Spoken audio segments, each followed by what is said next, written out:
எனது நன்றியை தெரிவித்துக் கொள்கிறேன். மற்றும் சபையின் போதகர் ஐயா அவர்களுக்கு நன்றியை தெரிவித்துக் கொள்கிறேன். மற்றும் கமிட்டி அங்கத்தினர், சபை மூப்பர்கள், சபையார் ஒவ்வொருவருக்கும் என் உலக ஆழத்திலிருந்து நன்றி செலுத்துகிறேன். மற்றும் எங்களை அன்போடு அழைத்த சாண்ட்லர் அண்ணன் அவர்களுக்கு உளமார்ந்த நன்றியை தெரிவித்துக் கொள்கிறேன். இப்போ வரும்போது கூட ஒரு 7-8 கொடைய கொண்டு வந்து அழகாக பாதுகாவலாக எங்களை கொண்டு வந்து சேர்த்தார்கள். அவர்களுக்காக நன்றி செலுத்துகிறேன். கண்களை மூடி ஜெபம் செய்யலாம். எங்களை அதிகமாய் நேசிக்கும் அன்பின் பரலோக பிதாவே, அப்பா, நீர் நல்லவர், போதுமானவர், நீர் ஜீவன் உள்ள தேவன். இன்றும் கூட எங்களுடைய வாழ்க்கையில அற்புதங்களையும் அதிசயங்களையும் அடையாளங்களையும் நீங்கள் செய்து கொண்டிருக்கிறீர்கள் ராஜா. அப்பா, இந்த நாள் ஒரு விசேஷித்த நாள் ராஜா. இந்த டோம்பிவிலி சர்ச்சுக்கு ஒரு விசேஷித்த நாள். இந்த நாள் டீன்ஸும் யூத்தும் மறுரூபமாக்கப்படுகிற நாள் ஐயா. அப்பா, உங்களுடைய பிரசன்னம் இங்க இருக்கட்டும் அப்பா. உங்களுடைய பிரசன்னம் இங்க இருக்கட்டும் அப்பா. உமது வலது கரத்தினால ஒவ்வொரு பிள்ளைகளையும் தொட்டு நீங்க ஆசீர்வதிங்கப்பா. இந்த நாள் முதல் அவர்கள் ஒரு புதிய வாழ்க்கையை காணட்டும் அப்பா. அவர்கள் செய்வதெல்லாம் வாய்க்கட்டும் ராஜா. துதிகான மகிமை யாவற்றையும் உமக்கே செலுத்துகிறோம். இயேசு கிறிஸ்துவின் மூலமே ஜெபம் கேளும் ஜீவனுள்ள நல்ல தகப்பனே. எல்லாரும் சந்தோஷமா இருக்கீங்களா? சந்தோஷமா இருக்கீங்களா? ஒரு ஹல்லேலூயா சொல்லலாமா? எவ்வளவு பெரிய சந்தோஷம் தெரியுமா? நிறைய பேருக்கு இந்த சந்தோஷம் கிடைக்காது. சந்தோஷத்தை தேடி தேடி ஓடி அலைவாங்க. நம் தேவாதி தேவன் அருமையாக வெளியில அழகா சில் சில் சில் மழை பெய்து இந்த சுகமான வேளையில நம் தேவனை ஆராதிக்க அவர் நல்லது ஒரு தருணத்தை கொடுத்துருக்கார். இன்னைக்கு இந்த டீன்ஸுக்கும் யூத்துக்கும் special day. Can I see the teens? ஒரு நிமிடம் இந்த டீன்ஸ் யூத்தும் எழுந்திருப்பீர்களா எனக்காக? யாரெல்லாம் இந்த நாள்ல குறைவாக I have given 25-27 minutes. நீங்க லேட் பண்ணீங்கன்னா ஒரு நிமிஷமும் you are taking my time, right? அவ்வளவுதானா? டீன்ஸ் யூத் இன்னும் யாராவது இருந்தாங்கன்னா எழுந்திருக்கலாம். சரி, வெரி குட். இந்த நாள் உங்களுக்கு ஒரு விசேஷித்த நாள். நான் எடுக்க போற மெசேஜ்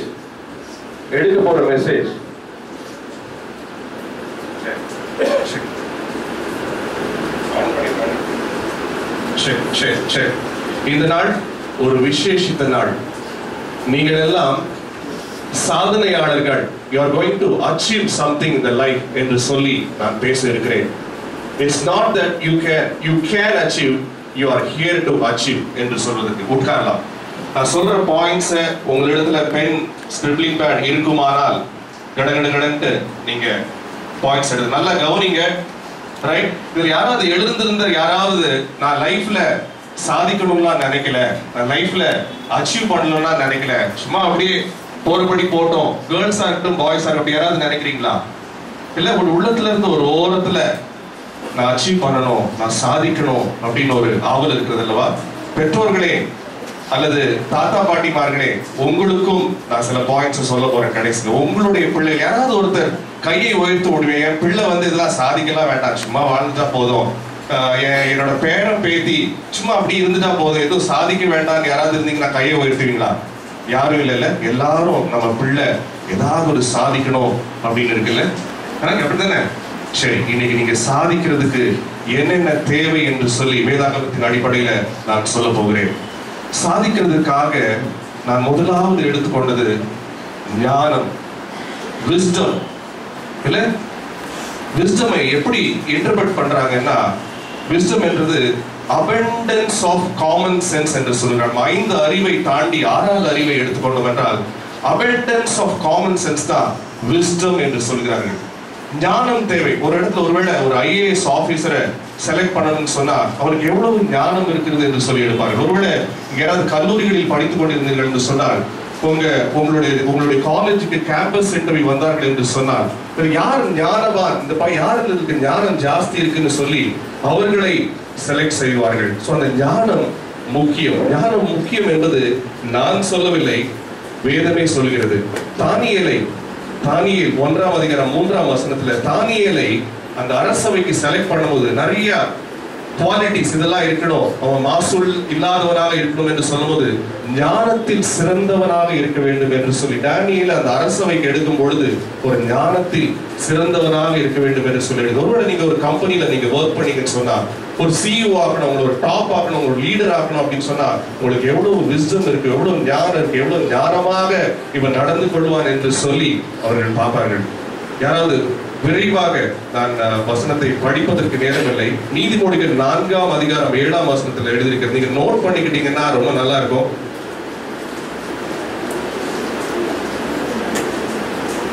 நான்காம் அதிகாரம் 7ஆம் வசனத்தில் ஞானமே முக்கியம். நான் சொல்லவில்லை, வேதம் சொல்லுகிறது ஞானமே முக்கியம். 6ஆம் வசனத்துல சொல்லுது அது மேல் பிரியமாயிரு. ஞானத்தின் மேல நம்ம எப்படி இருக்கணுமா? பிரியமாய் இருக்கணுமா? அது என்ன பண்ணணுமா? அது உன்னை காத்துக்கொள்ளும். 4ஆம் அதிகாரம் 6ஆம் வசனத்துல இப்படி சொல்லுது. 4ஆம் அதிகாரம் 8ஆம் வசனத்தை சொல்லுது அது உன்னை கனம் பண்ணும். எவ்வளவு பேர் நிறைய பேர் இங்கிலீஷ் பைபிள் வச்சிருக்கீங்களா? ரைட். அது உன்னை கனம் பண்ணுன்னு சொல்லுது. 3ஆம் அதிகாரம் 15ஆம் வசனம் ஞானம் எதை விட சிறந்ததா? இட் இஸ் வேல்யூபிள் மோர் தென். கொஞ்சம் ஃபாஸ்டா let us be ஒரு யூத் மீட்டிங். இது எல்லாரும் இன்னைக்கு யூத் டீம்ஸா நினைச்சுக்கோங்க. அப்படி உட்கார்ந்திருக்க வேண்டாம். ரைட்? சத்தமா சொல்லுங்க. ஞானம் 3ஆம் அதிகாரம் 5ஆம் வசனத்துல என்ன சொல்லுது? ஞானம் எதை காட்டிலும் more precious than rubies. முத்துக்களை பார்க்கிலும் அது விலையேற பெற்றதாம். சரி, அந்த ஞானம் எப்படிமா வருது? How we get the wisdom? Very good. Fear of the Lord. கர்த்தருக்கு பயப்படுதலே சத்தம் வரணும். கர்த்தருக்கு பயப்படுதலே வெரி குட். இந்த மாதிரி பேசினாதான் ஒரு என்கரேஜிங்கா இருக்கும். ரைட்? கர்த்தருக்கு பயப்படுதலே, அந்த கர்த்தருக்கு பயப்படும் போதுதான் இந்த ஞானம் முக்கியம் என்பதை நாம் கண்டோம். எந்த விஷயத்தையும் சாதிக்கிறதுக்கு இந்த wisdom is very important. The wisdom begins with the fear of the Lord.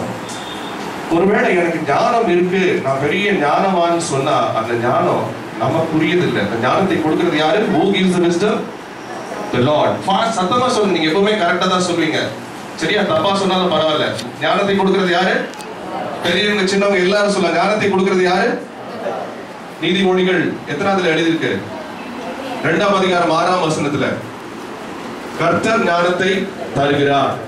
சரி, ஒருவேளை யாராவது இங்க எனக்கு ஞானம் இல்லவே இல்லை, என்ன எல்லாரும் சொல்றாங்க எனக்கு ஞானம் இல்லை, நான் ஞானத்துல குறையுள்ளவனா இருக்கேன், எனக்கு ஞானம் ரொம்ப கம்மியா இருக்குது, ஞானமே இல்லாதவங்க என்ன எல்லாரும் திட்டுறாங்கன்னு சொன்னா யாக்கோபு 1ஆம் அதிகாரம் ஜேம்ஸ் 1:5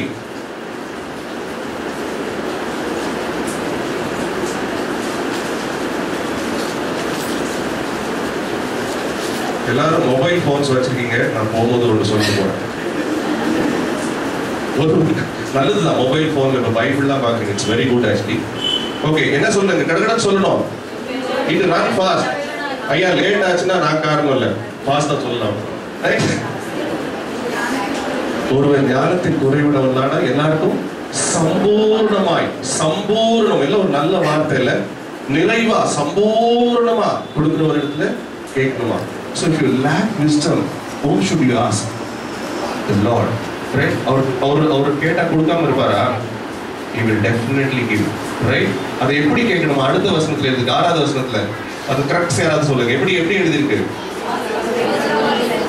கேட்கல. விசுவாசத்தோட, சந்தேகத்தோட கேட்கக்கூடாது. எனக்கு ஞானம் இல்ல, நான் கர்த்தர்கிட்ட கேட்கிறேன், ஆனா அவர் தருவாரான்னு தெரியலன்னு சந்தேகத்தோட கேட்கக்கூடாது. எப்படி கேட்கணும்? கான்பிடென்டா கொடுக்க போறாரு அப்படின்னு கேட்கணும். ஞானத்துல சிறந்தவன் சத்தம் வரணும். பின்னாடி இருக்க இடத்துல சத்தம் வரணும், லாஸ்ட்ல இருந்து சத்தம் வரணும். ஞானத்துல சிறந்தவர் யாரு? ஆஸ் பர் பைபிள் சத்தம் எல்லாருக்கும் தெரியும்ல. யாரு? சரி, அவர்கிட்ட கர்த்தர் வந்து கேட்டாரு. எத்தனாவது வசனத்துல கேட்டாரு? 1 ராஜாக்கள் 3ஆம் அதிகாரம் 5ஆம் வசனம். சாலமோனை பார்த்து கேட்கிறாரு, நீ விரும்புகிறதை கேள் அப்படின்னு கேட்கிறாரு. அப்ப என்ன கேட்டாரு சாலமோன்? ஞானத்தை கேட்டார். அப்போ வேற என்ன? நம்ம ஒருவேளை கர்த்தர் முன்பாக வந்து நம்ம என்ன கேட்போம்? நான் ஒரு 250 வருஷம் இருக்கணும், நான் திடகாத்திரமா ஒரு 250 வருஷம் இருக்கணும், எனக்கு எல்லாம் உலகத்துல இருக்க பணம் எல்லாம் எனக்கு வேணும், ஒரு பிளாட்டில் எனக்கு ஒரு பெரிய சொசைட்டியே எனக்கு வேணும்னு கேட்போம். அதைத்தான் 3ஆம் அதிகாரம் 11ஆம் வசனத்துல தேவன் சாலமோன் இடத்துல சொல்றாரு. என்ன சொல்றாரு? நீ ஐஸ்வர்யத்தை கேட்கவில்லை, ஆஸ்தியை நீடித்த நாட்களை கேட்காமலும், ஒருவேளை நம்ம ஒரு ராஜாவா இருந்தா என்ன கேட்போம்? என்னை எதிர்த்து வரணும்லாம் அடிச்சு தூள் பண்ணணும் அப்படின்னு கேட்போம். அதையும் சாலமன் கேட்கலையா? எனக்கு ஞானத்தை மட்டும் வேணும்னு கேட்டானா? ஞானத்தை மட்டும் வேணும்னு கேட்டதுக்கு தேவன் எப்படி ஞானத்தை கொடுத்தாரு? குயிக்கா. வேத பண்டிதர்கள்லாம் இருப்பீங்க, எனக்குலாம் அவ்வளவு தெரியாது. குயிக்கா பெரியவர்கள் சொல்லலாம், ஞானத்தை வேணும்னு சாலமன் கேட்டது பிறகு தேவன் எப்படி கொடுத்தாரா ஞானத்தை? சம்பூர்ணமாய் கொடுத்தார். இன்னும் யாராவது அழகா எக்ஸ்பிளைன் பண்ணி சொல்லலாம். It's a time for you. எப்படி கொடுத்தாரா? பியூட்டிஃபுல், எக்ஸலண்டா சொன்னாங்க. உனக்கு முன்னாலே யாரும் ஞானவான் கிடையாது, உனக்கு பின்னாடி யாரும் ஞானவான். You are the greatest சொல்லி ஞானத்தை கொடுத்தாராம். அந்த ஞானத்தை உங்கள் யாவருக்கும் கொடுக்க, ஒவ்வொரு சிறு பிள்ளைகள், டீன்ஸ், யூத் கொடுக்க தேவன் ஆயத்தமாக இருக்கிறார். அந்த ஞானத்தை தேடி நீங்கள் ஓட வேண்டும். சரியா? அந்த ஞானம் எப்படி வரும்? கர்த்தருக்கு பயப்படுதலினால் வரும். அந்த ஞானத்தில் நமக்கு குறைவுள்ளவர்களாக இருந்தால் நாம் கர்த்தருக்கு we need to seek the Lord, we need to ask the Lord, Lord give us the wisdom. சரியா? முதல்ல ஞானத்தை பற்றி பேசுறேன். அடுத்த பாயிண்ட் உண்மை. யாராவது எழுதி வச்சுக்கோங்க. உண்மை இருக்கணும். கொஞ்சத்தில் உண்மையா இருந்தால் அநேகத்தில் அதிகாரியாகவே. இந்த வார்த்தை என்னைக்குமே அழிஞ்சு போகாது. நீங்க இன்னைக்கு கொஞ்சத்துல உண்மையா இருங்க, நீங்க நிறைய சேர்க்க வேண்டாம். But what ever is given to you. நான் ஒரு 10th ஸ்டாண்டர்ட் படிக்கிறேன், அதுல நான் உண்மையா இருப்பேன். நான் ஒரு சின்ன வேலையில இருக்கேன், எனக்கு ஒரு சின்ன வேலை கிடைச்சிருக்கு, அதுல உண்மையா இருக்கேன், கர்த்தர் உங்களை உயர்த்துவார். உண்மையா இருக்கிறது பொய் சொல்லாதது மட்டும் இல்ல, நீதி உள்ளவர்களாக இருக்கும். உங்களுக்கு 8 மணி நேரம் வேலை, 10 மணி நேரம் வேலை, உங்களுக்கு இதை தேவன் எதிர்பார்க்கிறார். நாங்கள் இவ்வளவு படிக்கணும்னு நீங்க தேவன் உங்களிடத்துல கொடுத்தாருன்னா அதை நீங்கள் படிப்பதற்கும் அதை அந்த வேலையை நீங்கள் செய்வதற்கும் நீங்கள் எதிர்பார்க்கப்படுகிறீர்கள். அந்த கொஞ்சத்தில் நீங்கள் உண்மையா இருக்க தேவன் உங்களை எதிர்பார்க்கிறார். ஒரு சிற்பி ஒரு சிலையை செதுக்கி கொண்டிருந்தாராம்.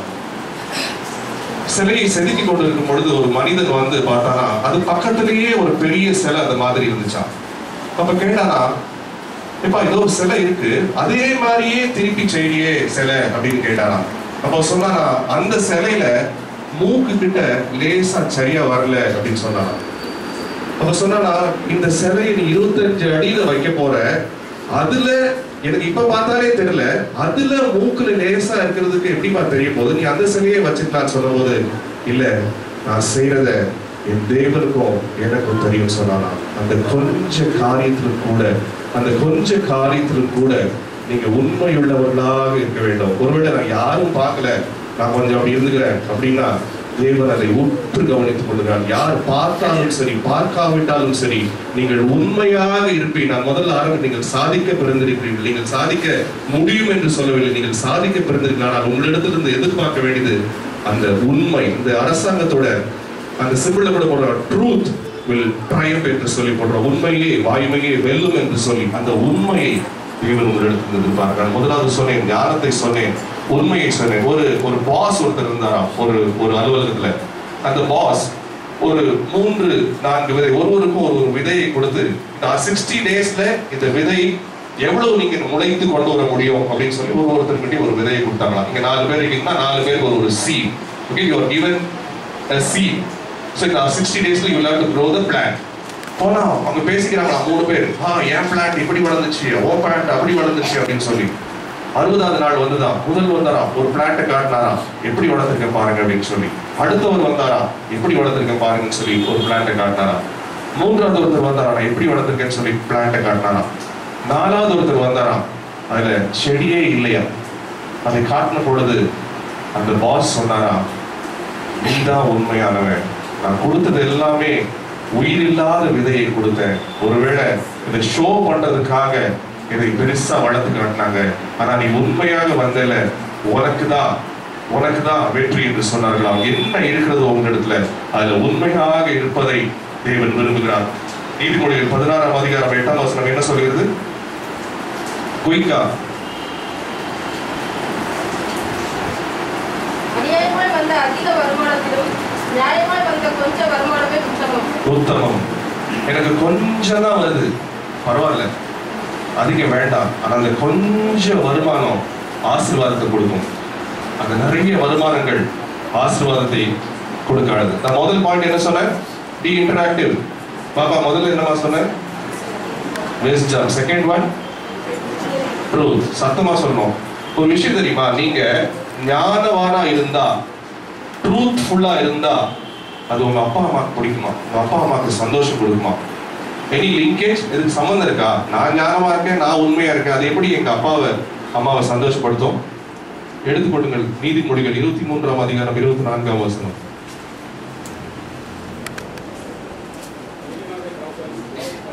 நீதிமானுடைய தகப்பன், நீங்க ட்ரூத்ஃபுல்லா இருந்தா உங்களுடைய அப்பா சந்தோஷப்படுவாங்களா? அடுத்தது, நான் இந்த வசனத்தை பைபிள் இப்பதான் நான் எடுக்கும்போது, இந்த வார்த்தைகள் எடுக்கும்போது இந்த ரெண்டு சேர்ந்து லிங்க் பண்ணி ஒரு வசனம் வந்து. So if you are wise, if you are truthful, you will make your parents happy. சரி, மூன்றாவது பாயிண்ட், கண்டிப்பாக என்ன தேவை முன்னேறுவதற்கு? கடும் உழைப்பு, ஹார்ட் ஒர்க் தேவை அல்லவா? There is no substitute for fast. You all know this. There is no substitute for hard work. To become extraordinary, நீங்கள் ஒரு சாதாரண மனிதரை விட, சாதாரண மனிதர் 80-90 எடுக்கிறோம், வெற்றி சிறக்கிறதுன்னு பைபிள்ல கூட இருக்கு. 80-90 okay, but state first, national first அப்படி வரும்போது the press will come to you and ask, நீங்க எப்படி எடுத்தீங்கன்னு சொல்லி. அந்த வெற்றி சிறக்கணும்னா to become extraordinary, சாதாரண மனிதர்களால் இல்லாமல் நீங்கள் இன்னும் எக்ஸ்ட்ராவாக இருக்கணும் என்று சொன்னால் அந்த எக்ஸ்ட்ரா எஃபர்ட்ஸ் அதிகம். ஒரு மியூசிஷியன் இருந்தாராம், அண்ணன் கென்னடி அண்ணன் உட்கார்ந்துருக்காங்க, ஒரு மியூசிஷியன் இருந்தாராம். அவன் சொன்னாரா, நான் ஒரு நாள் பிராக்டிஸ் பண்ணலன்னா எனக்கே தெரியும் நான் ஏதோ தப்பு பண்றேன்னு சொல்லி. நான் ஒரு 4 நாள் பிராக்டிஸ் பண்ணலன்னு சொன்னா என் மனைவி கண்டுபிடிச்சிருவா. அண்ணன் உங்களுக்கு தெரியும், நான் ஒரு 3 வாரம் பிராக்டிஸ் பண்ணலன்னு சொன்னா ஆடியன்ஸ் கண்டுபிடிச்சிருவாங்கன்னு சொல்லி. ஸோ அந்த practice makes perfect. You are all perfect people, right? அந்த ப்ராக்டிஸ் வேணும், அந்த ஹார்ட் ஒர்க் வேணும். இந்த ஹார்ட் ஒர்க் அது எப்படின்னா, கடுமையா உழைக்கணும் அப்படின்னு நினைச்சா அது கஷ்டம். ஆனா அந்த செய்கிற வேலையில ஒரு ஆர்வத்தோட செய்தோம் என்று சொன்னால், அதாவது ஒரு நல்ல ஒரு பழமொழி இருக்கு, to love the job you do, you need not work for a day, right? இப்போ நீங்க அண்ணன் வந்து இசை அமைக்கிறவர்கள் ஒரு பாரத்தோடு அதை செய்யறாங்கன்னு வச்சுக்கோங்களேன். இன்னைக்கு என்னடா இன்னைக்கு ஒரு ஷோக்கு போனோம், என்னடா இன்னைக்கு ஒரு கல்யாணத்துக்கு போனோம், என்னடா இன்னைக்கு பிராக்டிஸ் போனோம் அப்படின்னு சொல்லி இது ஒரு பாரத்தோட செஞ்சாங்கன்னு வச்சுக்கோங்களேன், அதை செய்ய முடியுமா? அதுல ஆர்வத்தோட, only you have passion, only when you have love towards it, அதை நாம் செய்ய முடியும். ஒரு 3 கட்டிட தொழிலாளி கட்டிடம் கட்டி கொண்டிருந்தாராம். 3 பேர் ஒரே மாதிரி இந்த கல்லை வைத்து கட்டிடம் கட்டி கொண்டிருக்கிறார்கள். முதலாவது ஆளிடத்தும் வந்து கேட்டார்களாம், நீங்க என்ன செஞ்சிட்டு இருக்கேன்னு. பார்த்தா தெரியலையா, நான் என் உடம்ப ஓட்டிட்டு இருக்கேன் அப்படின்னா. அடுத்தவரை கேட்டார்களாம், நீங்க என்ன செஞ்சிட்டு இருக்கீங்க சொல்லி. நான் கல் எடுத்து வச்சிட்டு இருக்கேன் அப்படின்னு சொன்னானா. 3வது ஆளை கேட்டார்களாம், அவன் சொன்னானாம், I'm building a beautiful monument அப்படின்னு சொன்னானா. I'm building a cathedral அப்படின்னு சொன்னானா. நம்மளுடைய செய்கிற காரியங்களில் ஒரு நேர்த்தியாக ஒரு ஆவலோடு நாம் செய்வோம் என்று சொன்னால் அதுதான் hard work. That is extra you do. இப்போ நான் படிக்க போறேன், 10th ஸ்டாண்டர்ட் படிக்க போறேன், 12th ஸ்டாண்டர்ட் எக்ஸாம் எழுத போறேன். ஐயோ நான் இவ்வளவு படிக்கணுமே, 250 பக்கம் இருக்கா, இதெல்லாம் நான் ரெஃபர் பண்ணணுமா அப்படின்னு சொன்னா எடுக்க முடியுமா? ஃபர்ஸ்ட் மார்க் எப்படி எடுக்க முடியும்? I'm going to read this, I'm going to enjoy this, I'm going to research this, I'm going to drill down this அப்படின்னு சொன்னாதானே பண்ண முடியும். அவர்கள் எல்லாம் இன்று சாதனையாளர்களாக இருக்கிறார்கள் என்று சொன்னால் அந்த மாதிரி இங்க இருக்கிற சாதனையாளர்கள். ஆனா நீங்க ஹார்ட் ஒர்க் பண்ணாம சாதனையாளர் நினைக்கிறீங்களா? ஹார்ட் ஒர்க் பண்ணாம சாதனை ஆயிருக்கவே முடியாது. ஒவ்வொருவரும் சாதனையாளர்கள் ஆனார்கள் என்றால் அவர்களுக்கு பின்பாக ஒரு பயங்கர ஒரு உழைப்பு. அந்த உழைக்கிறவர்கள் அது ஒரு ஹேபிட்டாகவே மாறும். எந்த நேரம் உழைத்துக் கொண்டே இருப்பாங்க. எந்த நேரம் மழை பெய்யுது, ஆனா மழை பெய்து நீங்க பிராக்டிஸ் ஏதாவது கேன்சல், ஒருவேளை ரொம்ப மழை பெய்ஞ்சு முடியலன்னா நீங்க பண்ணுவீங்க. அதர்வைஸ் எவ்வளவுக்குள்ள வர முடியுமோ நீங்க வரணும். அந்த hard work success. Again I repeat, first one what you want? Fast, சத்தமா, விஸ்டம். 2வது, 3வது, 4வது. சில பேருக்கு இந்த 3 இருக்கும், நல்ல ஹார்ட் ஒர்க் பண்ணுவாங்க, ஞானமும் இருக்கும், நல்ல அறிவாளி பிள்ளைங்களா தான் இருப்பாங்க. உண்மையாவும் இருப்பாங்க. ஆனா என்ன இருக்காது, என்ன இருக்கும் என்ன இருக்காது. இதான் 4வது பாயிண்ட், பயம். பயத்தின் ஆவி சில பேருக்கு இருக்கு.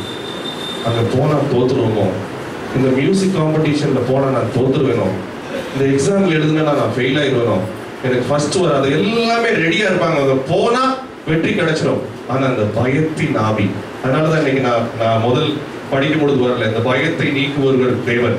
ஒருவன் என்ன பண்ணானா, ஒரு விவசாயி அவங்ககிட்ட கேட்டாங்களாம், அப்பா கோதுமை போட்டிருக்கியா? இல்ல நான் கோதுமை போடல, மழை வருமா வராதான்னு தெரியல, அதனால நான் கோதுமையை போடல அப்படின்னா. சரி சோளம் போட்டிருக்கியாப்பா அப்படின்னு கேட்டாங்களாம். இல்ல சோளம் போட்டா பூச்சி கடிச்சிடும் அப்படின்னா. பூச்சி கடிச்சிடும் அதனால நான் போடலை அப்படின்னா. சரி அப்ப என்னதான் போட்டேன்? நான் எதுவும் பண்ணல, எதுவும் போடலை அப்படின்னா. ஒருவேளை நிறைய பேர் இந்த மாதிரி தான் வாழ்க்கையில ஏதாவது செய்தால் தோற்று விடுவோமோ, ஏதாவது செய்தால் நமக்கு தோல்வி வந்து விடுமோ என்று ஒரு பயம். ஒரு கப்பல் ஒரு கரையில இருக்கும் பொழுது, the ship is very safe at the, you know this, the ship is very safe at the harbor. ஒரு கப்பல் ஓரமா ஒதுங்கி இருந்ததுன்னா அதுக்கு ஒன்றும் ஆகாது, அது நல்லதா இருக்கும். But it is not meant for it. The ship is very safe at the harbor, but it is not meant for it. அது கடல்ல போய் எல்லா புயலையும் காத்தையும் எல்லாத்தையும் ஃபேஸ் பண்றது தான் வாழ்க்கை. ஒருவேளை உங்களுக்கு வெற்றி வேணும் என்று சொன்னா அந்த ரிஸ்கை எடுக்க வேண்டியது நிச்சயமாக தேவை. நான் சேஃபா இருக்கேன், நான் ஓரமா வீட்டுக்குள்ள இருக்கேன், எனக்கு இருக்கிறது போதும் என்று சொல்லி நீங்க இருப்பீர்களானால் அந்த ஜெயத்தை பெற முடியாது. அந்த ஜெயத்தை ஒருவேளை எனக்கு அந்த பலன் இன்றைக்கு படிச்சிருப்பீங்கன்னு நினைக்கிறேன். பிலிப்பியர் 4ஆம் அதிகாரம் 13ஆம் வசனம், எல்லாருக்கும் தெரிந்த வசனம் என்ன சொல்லுது? என்னை பலப்படுத்துகிற கிறிஸ்துவினாலே எல்லாவற்றையும் செய்ய எனக்கு பலன் உண்டு. ஆபிரகாம் லிங்கனை பற்றி நீங்கள் படித்திருப்பீர்கள். அவருக்கு அடி மேல அடியம். அவர் நோய்வாய்ப்பட்டார், நின்ன எலெக்ஷன் எல்லாம் அவர் தோத்தாரு, பிசினஸ்ல லாஸ், அவருடைய மனைவியை இழந்தாரு. ஆனாலும் கூட விடா முயற்சினால அவர் 52ஆம் வயதுல அமெரிக்க ஜனாதிபதி ஆனாராம். அந்த தைரியம், அந்த கரேஜ், அந்த பயமின்மை உங்கள் ஒவ்வொருவருக்கும் தேவை. இதை செய்ய என்ன வேண்டும் என்று சொல்லி நாம் பார்ப்போம். ஒருவேளை ஜெபிக்க வேண்டும். ரைட்? வாலிபன் தன் வழி எதனால் சுத்தம் செய்கிறான்? சங்கீதம் 1 என்ன சொல்லுகிறது?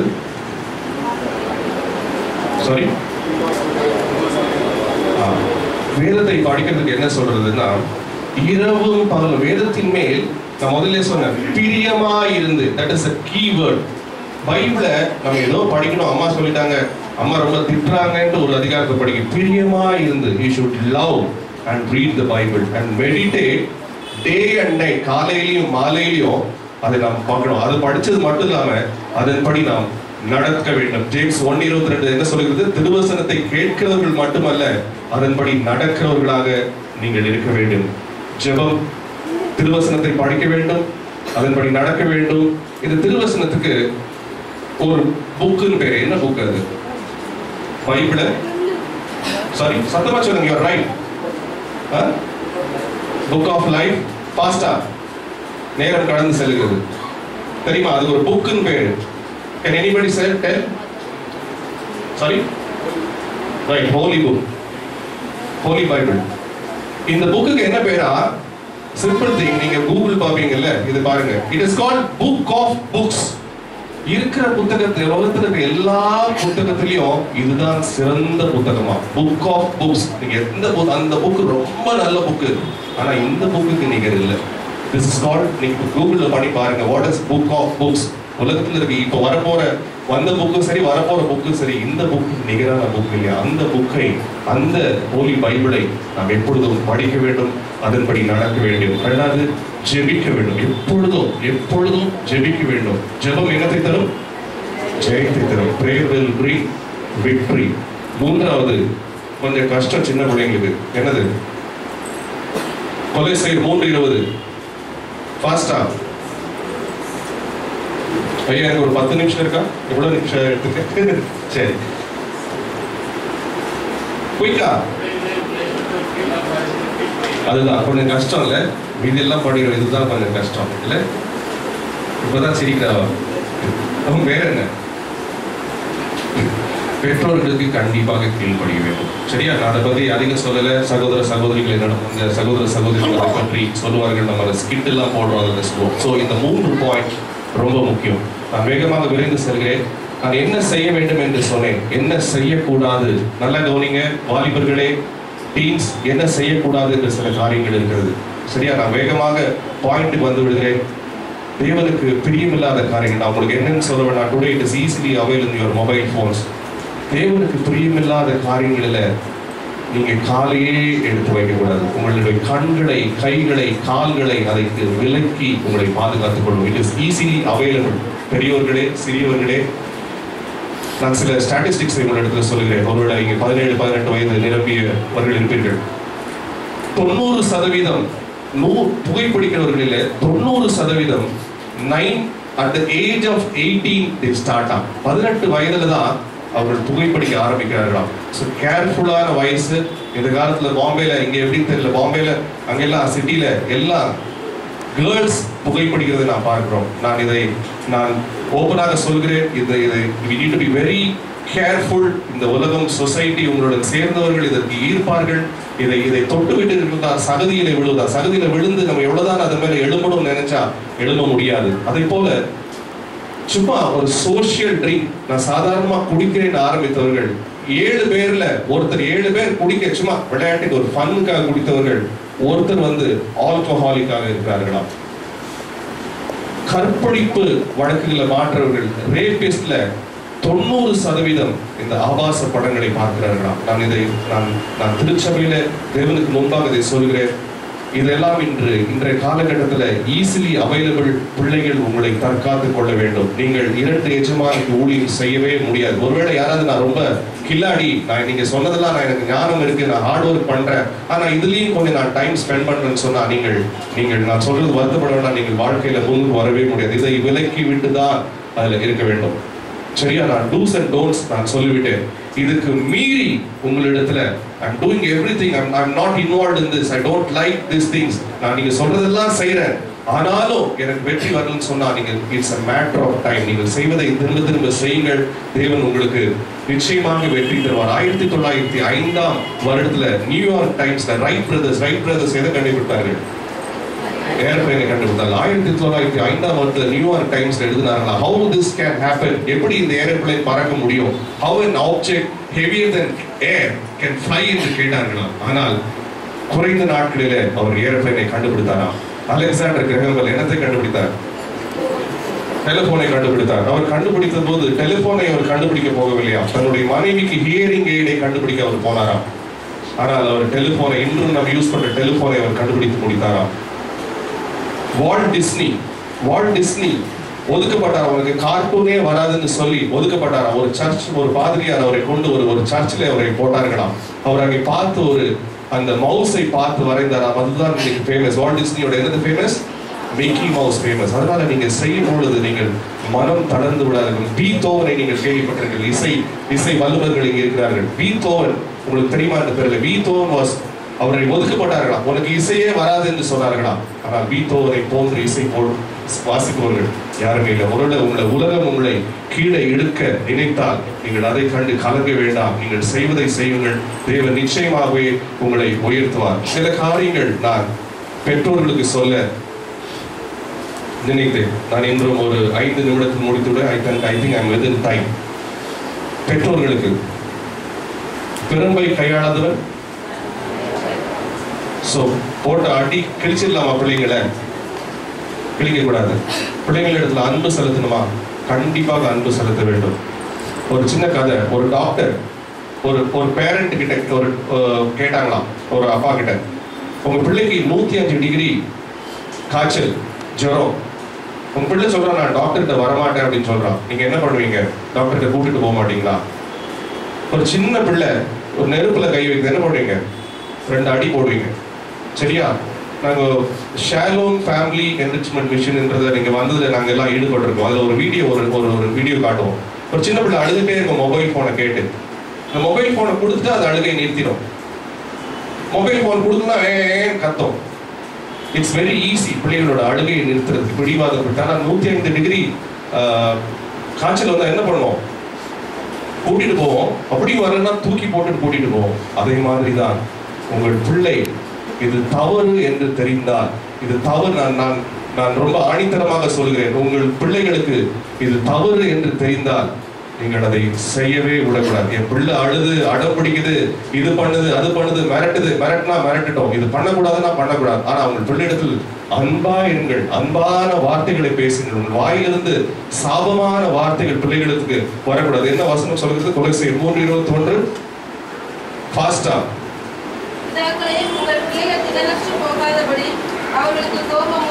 சரி, அவங்க திடனற்று போகாதபடி, அவங்களை டிஸ்கரேஜ் பண்ணி கீப் அப்ரிஷியேட்டிங். அவங்களுக்கு கண்டிப்பா யாராவது என் பிள்ளைக்கு தாளந்தே இல்லைன்னு சொல்லுவீங்களா?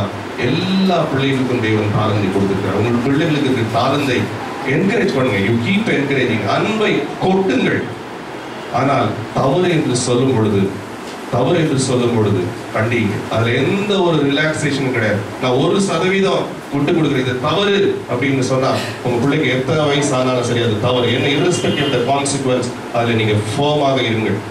சரியா? என் பிள்ளைக்கு நான் இன்னைக்கு விட்டுறேன், இன்னைக்கு கெட்டு போட்டோம், கர்த்தர் பார்த்துடுவாரு, கர்த்தர் நடத்துவாரு. அதற்கு நீங்கள் உக்ரானத்துக்காரர்கள். உங்கள் பிள்ளைகளை பாதுகாக்க வேண்டியது, சரியான வழியில் நடத்த வேண்டியது, கண்டிக்க வேண்டியது உங்களுடைய கடமை. கடைசி பாயிண்ட் பேரண்ட்ஸ்க்கு. நான் நல்லா சொல்றேன், நல்லதுதான் சொல்றேன். நான் என் பிள்ளைக்கு எப்படி எல்லாம் நான் சொல்லணுமோ போதிக்க வேண்டுமோ அப்படி போதிக்கிறேன். உங்க பிள்ளை நல்ல பிள்ளை ஆயிருமா? ஆகாது. உங்களுடைய வாழ்க்கையை உங்க பிள்ளை பார்க்குது. நான் முன்னாடி பண்ண கொஞ்சத்துல உண்மையா இருக்கணும். நீங்க என்ன செய்கிறீர்களோ அதை உங்கள் பிள்ளைகள் செய்யும். நீங்க நான் எல்லா வீட்டை கவனிச்சுக்கிறேன், ஆனா நான் கொஞ்சோண்டு பாவத்துல ஈடுபடுறேன்னு சொன்னா உங்க பிள்ளையும் கூட கொஞ்சம் பாவம் செய்யும். நீங்க உண்மையாக, நீதியாக, நேர்மையாக, பரிசுத்தமாக இருப்பீர்களா? நீங்க சொல்லவே வேண்டாம். இன்னைக்கு இல்லைன்னா கொஞ்ச நாள் கழிச்சா அதை ஃபாலோ பண்ணும். சரியா? இதுதான் பேரண்ட்ஸ்க்கு சொல்ல வேண்டியது. ஒருவேளை நீங்க சில பேர் இப்ப கேட்கலாம், ஆமா நீங்க சொல்றீங்க இதெல்லாம் பண்ணாதான் வெற்றி பெற முடியுமா? நான் நிறைய பேர் பாக்குறேனே, புறமதத்தினரை பாக்குறேன், நல்ல பார்ல தண்ணி அடிக்கிறாங்க. But they're also CEOs, they're also great people. அவங்களும் வாழ்க்கையில வெற்றி பெற்றவர்கள் தானே அப்படின்னு நீங்கள் கேள்வி கேட்கலாம். அது நிலையானது அல்ல. என்னுடைய அன்பு சகோதரர் ஜானி எங்களிடத்துல அவங்களுடைய ஆபீஸ்ல நினைக்கிறாங்க. நீங்க பார்த்திருப்பீங்க, ஒரு பெண் என்ன பண்ணா, she is a legal vice president legal. நீங்க படிச்சிருப்பீங்களான்னு தெரியல. குடித்து விட்டு ராங் சைட்ல போய் 2 பேரை கொண்டு போட்டாங்க. ஸோ அது நிலையானது அல்ல. ஒருவேளை டெம்பரரிலி இட் மே லுக் ரொம்ப ஒரு இதா இருக்கும், ஆனா அது உண்மையானது அல்ல. கடைசி பாயிண்டை சொல்லி நான் முடிக்க இருக்கிறேன். இந்த சாதனை நீங்கள் ஒரு ஆசிரியராக, பெரிய ஆசிரியராக இருந்து சாதிக்கலாம், ஒரு பெரிய மருத்துவராகி சாதிக்கலாம், ஒரு பெரிய IAS ஆஃபீஸர் ஆகி சாதிக்கலாம், நீங்க பெரிய ஊழியக்காரனாகி சாதிக்கலாம், பெரிய போதகராகி சாதிக்கலாம். ஆனால் அதுதான் நீ கடைசியாக படித்த மத்தேயு 25ஆம் அதிகாரம். இந்த சாதனையை நீங்கள் சொசைட்டிக்கு கொடுக்க வேண்டும். ஒவ்வொரு தனிப்பட்ட மனிதனுக்கும், எளிய மனிதனுக்கும், வியாதியாய் கிடக்கிற மனிதனுக்கும், நொந்து போயிருக்கிற மனிதனுக்கும் நீங்கள் கொடுக்கும் பொழுது தேவன் சொல்கிறார், அதை நீங்கள் எனக்கே செய்தீர்கள் என்று சொல்லி நீங்கள் படித்திருப்பீர்கள். மத்தேயு 25ஆம் அதிகாரத்தில். கர்த்தர் தாமே உங்கள் யாவரையும் ஆசீர்வதிப்பார்கள். இன்னைக்கு 4 மணி வரைக்கும் ப்ரோக்ராம் இருக்கு. சகோதர சகோதரிகள், நான் மன்னிக்கவும், என்னுடன் ஜானி மார்ட்டின் குடும்பமும் திரு நோயல் குடும்பமும் வந்திருக்கிறார்கள். நாங்கள் 3 ஃபேமிலியாக கடந்து வந்திருக்கோம். அவங்களுக்கு நாங்க ஒரு பின்ன கைதட்ட கொடுத்துருவோம். அவர்களுக்கு நன்றி செல்லுங்கள்.